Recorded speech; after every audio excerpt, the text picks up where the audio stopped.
Now, there aren't many things that get better with age. Wine, women, whiskey, wisdom, allegedly, and wrestling games. They all begin with a W too. Today we're looking at a game that only got an 81 on Metacritic, and that is a downright sin.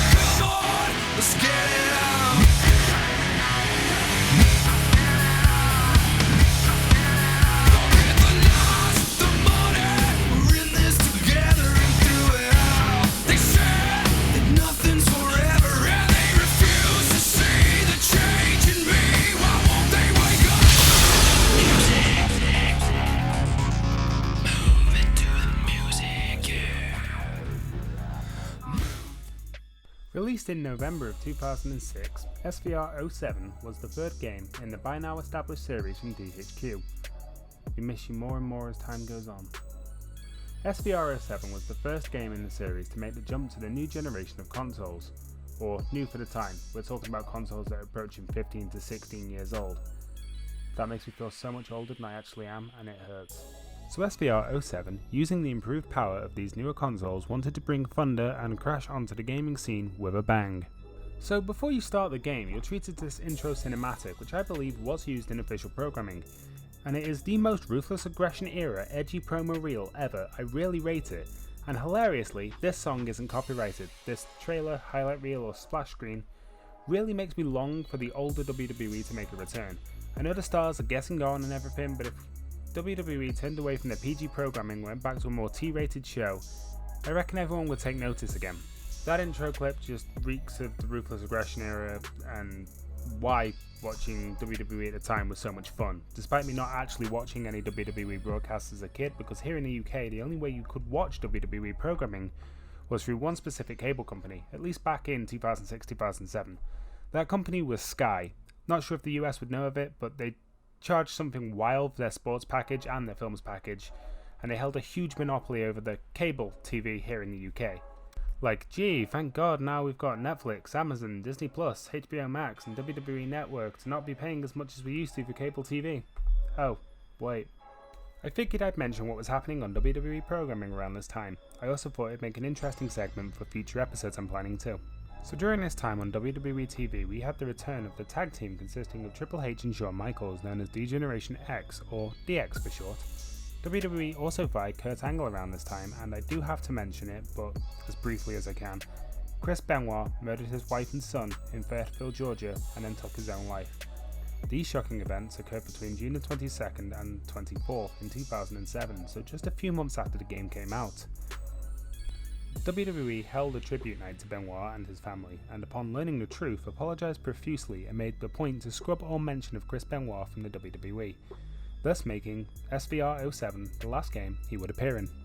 Now, Vince McMahon had written himself into a storyline where his limo exploded and he would be presumed dead until the big reveal he survived, but the whole Benoit tragedy put that on the back burner, so Vince literally died on screen and came back to life the next night with no real explanation to address the WWE Universe as to the death of Benoit.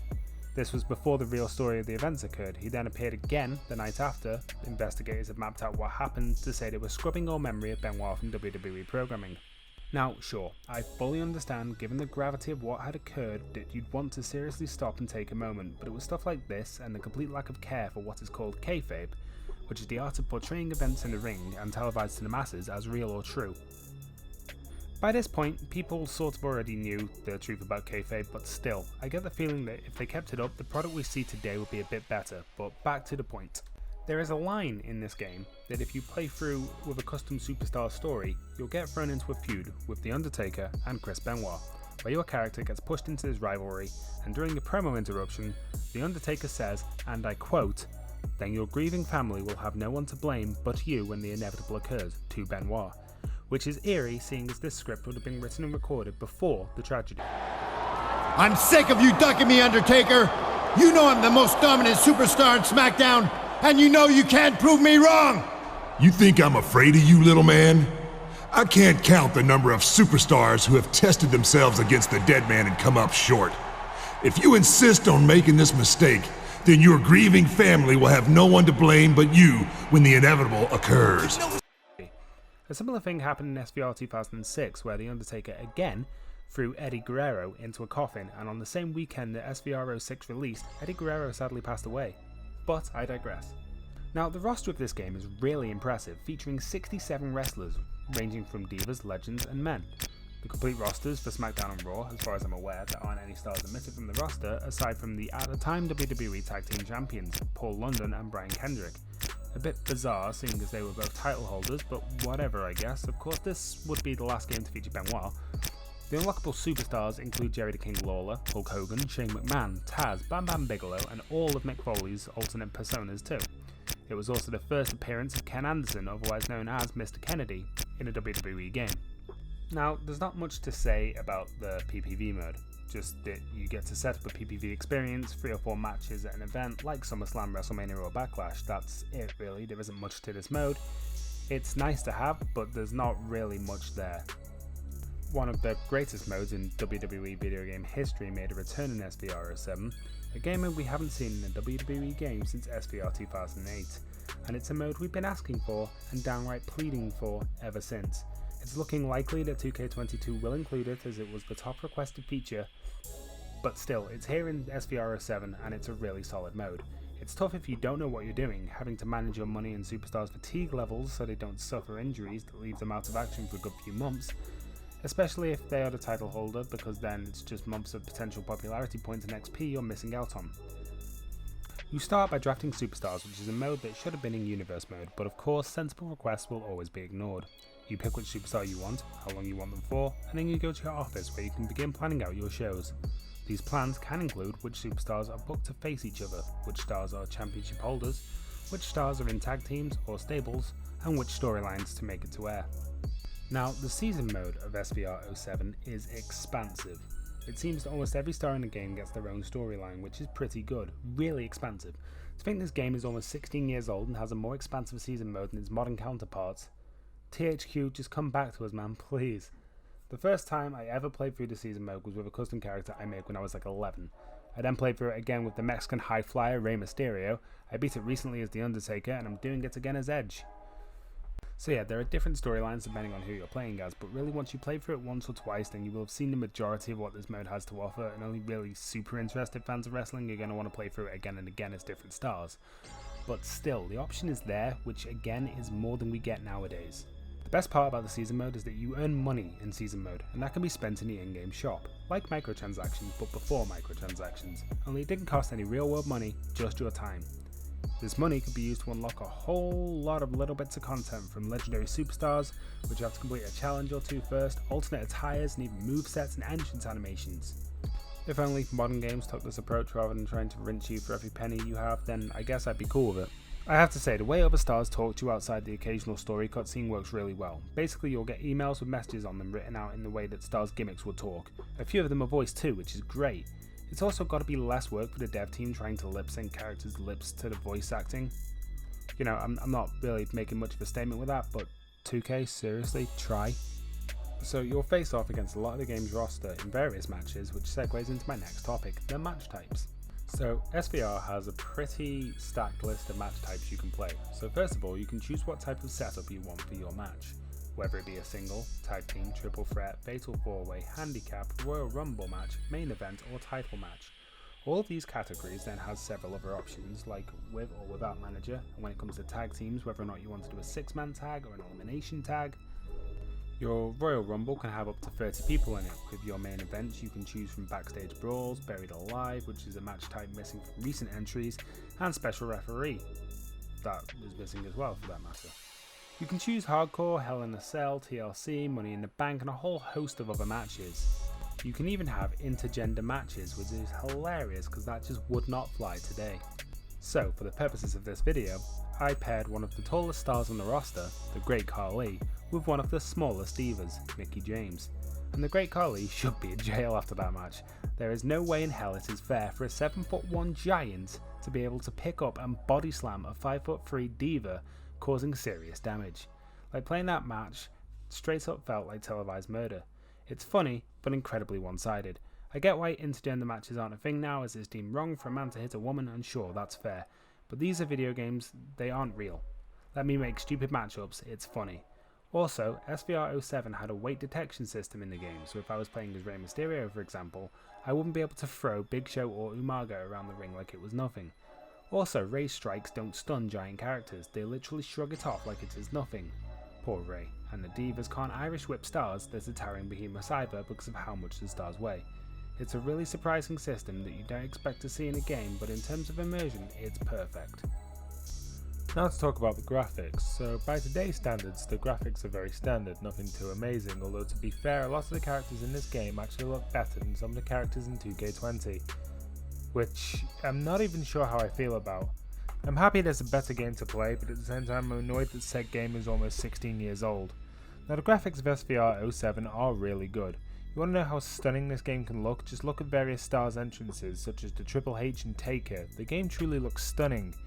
The Xbox 360 has character sweat that appears on the body, and of course the graphics are toned back for the PS2 and PSP versions. The Xbox 360 was the only version to feature crowd area fights in all match types.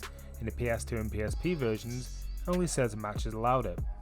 The game has very good lip sync, which can be a bit wonky at times, but the effort was there. It's definitely a better crack at lip sync than the recent games for sure. The game does look stunning. One thing that does irritate me though is that it feels like the camera is zoomed too far out in matches, but that's just me. Speaking of the graphics, the trailer deserves a mention. The trailer was straight up bullshit, featuring a match between Kurt Angle and John Cena, which graphically looked stunning. This was all CGI though and wouldn't represent final gameplay. In it, Angle used a fluorescent tube light bulb to smash over Cena's back. These aren't weapons in the game. Worst game ever, 0 out of 10. No, seriously though, that trailer was some straight up blatant false advertising. But the game we got in the end was good enough to overlook it. If that happened nowadays though, there will be outrage over it. The game has really in-depth creation modes, allowing you to create a wrestler, entrance, moveset, belt, and even a stable. There are a lot of creation tools available, plenty of clothing options and accessories available. The cool thing is they're all available on a disc, no DLC needed. There are plenty of moves and entrance animations available in a really vast suite of possible creations. Now, sure, it isn't perfect, but it doesn't take 6 years to load in the latest selection like some of the newer games do. You can completely create your wrestler's moveset from entering the ring animations, taunts, strikes, grapples, and advanced grapples. You have everything you need to create your own wrestler and customize their intro video and everything. For 2007, this was a lot of creative freedom. I wish games would still have this mentality, but of course, we can't be trusted. Now, would you believe me if I was to tell you the multiplayer servers are still up? The thing is though, nobody's playing a 16-year-old game. I suppose if you have a 360 and Xbox Live and you have some friends who own the game too, then you could set up a private match. I only found one guy who created a wrestler up on the server to download though. Still though, it's mad that this game servers are still up. I find it absolutely insane seeing as THQ officially went defunct in 2013 and 2K seemed to shut the servers down when the next game comes out, except in 2K19's case because of 2K20. Now, the control system, for the time, was fine and dandy. Trying to play it now though, after playing so much more of the recent games, is a little bit jarring. I love the fact you don't have a set number of reversals and they are instead just difficult to hit right and need to be timed to perfection. That is fine. I also appreciate the separate button for strike and grapple reversals. I absolutely despise the Irish whip controls and the run controls though. By God, they are horrendous. For the most part, it is a perfectly acceptable game. Using the right stick to initiate your grapple moves is a little bit jarring at first, but you get used to it I guess. I've already mentioned the weight detection mechanics and everything, but with finishes there are only finishes with no signatures as a special move. They are sort of just grapple moves, meaning there's less to do to finish a match.